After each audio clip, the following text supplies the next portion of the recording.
There is a commitment from the European institution to develop alternative fuels, and we have a policy in place. This event was about how to make policy a reality, and this is why we heard from local authorities, from market players, how to further develop the share of alternative fuels in Europe. What we need is a clear commitment from policymakers. And we need also a set of incentive of benefits, especially on the demand side, in order to make sure that alternative fuels do grow, and the uptake of alternative fueled vehicles is actually becomes a reality in Europe. Alternative fuels in general are a key solution to many of Europe's challenges. One of them is energy security, and the other one is environmental protection, including the climate. Many alternative fuels are on the market today. Some are more mature than others, but all bring some of the response to these challenges. I think the key takeaway from this event is that there is no one-fits-all solution. What we need is a mix of solutions to ensure the transition towards a cleaner transport. Some alternative fuels are more ready than others.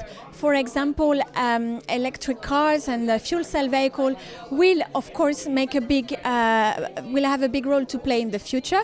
But in the meantime, gaseous fuel, including LPG autogas, have a role to play. They are immediately available. The network is in place, and they bring also strong environmental benefits.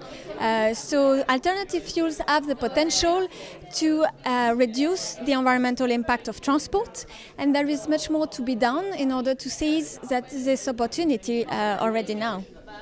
What we need from European institutions is, first of all, a strong commitment to alternative fuels, all of them in a technology-neutral way. Then we also need a clear signal in order to allow fuel suppliers, but also car manufacturers and consumers to make the investment to really switch to alternative fuel. So we need a strong policy input, and we need also measures that are targeting the demand side in order to ensure that the uptake of alternative fuels becomes more prominent in the near future. Looking at the future, all alternative fuels have a role to play. We need a mix of solutions in order to progress towards cleaner transport. All alternative fuels have to be promoted in a technology-neutral way. And what is more is that we need from decision makers, should it be at local, national or European level, some incentives for consumers to actually choose alternative fuel vehicle, and what is more important is also to communicate on the availability of alternative fuels and to raise awareness about their benefits in terms of the environment, in terms of energy security. Yeah, thank you very much. First of all, I appreciate the initiative from EurActiv to launch this debate. It's been extremely interesting, and you brought all the stakeholders together, and it's really shown that there is no silver bullet. We at the moment have the feeling that in Europe there is a rather unilateral debate about the future of mobility, but at the same time it's going to take time, money and energy from all of us. And the EU has the target of breaking oil dependency, and in order to do that you need all of it, electricity but also gas, a lot of it, and we have smart ways to produce green gas, and we miss a transparent debate to also support that green gas is coming to the market. The winter package is highlighting that, but I would like to reiterate what I said during the debate. If you are not finding a conclusion or a recommendation to how support to bring renewable gas to the market, while member states are subsidizing, for example, to use biogas in heating and power applications, I have my doubts how far we and how quickly we can go, while also acknowledging that a lot of electricity today is far from being renewable.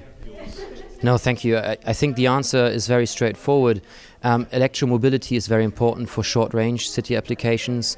We have a lot of gas now being debated and being increasingly used in marine applications, in lorries, in the future also intercity coach buses. But what happens in between? The car debate is pretty exciting and very alive. There is a need for solutions of fuels who provide long range, quick refueling, energy efficiency, and gas is delivering that. And we have to take into account what OEMs and industry is doing, vehicle manufacturers are doing. They are increasingly constantly the natural gas vehicle offer for very, very good reasons. Energy efficiency, low emissions, competitive costs. I think this is why we need a balance and a discussion about the mix. And there's not hundreds of solutions. I mentioned it. We talked about today electricity, gas, and hydrogen. I count 3. I don't know. Let's try these. I think it's all integrated in the renewable and the energy strategy of the EU, including the renewable strategy for us. And to highlight one specific piece of the winter package, the EU has made a revision of the Renewable Energy Directive looking towards 2030. We were not sure if the EU and the member states would like to see a renewable target for transport by 2030. They have confirmed, yes, we do. I think this is very positive. And now we have all worked together to see how we can contribute to that overall or overarching target. There is other initiatives, it's been released yesterday, but from the energy perspective or the mobility perspective, there is very specific indications about how do we want future mobility in 2030 to look like. This is connected also to the announcement of the strategy on low emission mobility released in July earlier this year. So the winter package is simply the continuation of concrete actions that have been announced in the low emission strategy in July, and there is more to come. The cabinet has today announced, for example, they are revising the Clean Vehicles Directive in terms of public procurement. How would we like to see public procurement developing and public fleets to be integrating alternative fuels, including, for example, gas? And we appreciate that debate to not, again, only have either oil or electricity. It takes more of that, and we have a broad product offer actually available on the market right now, while other products are still not there.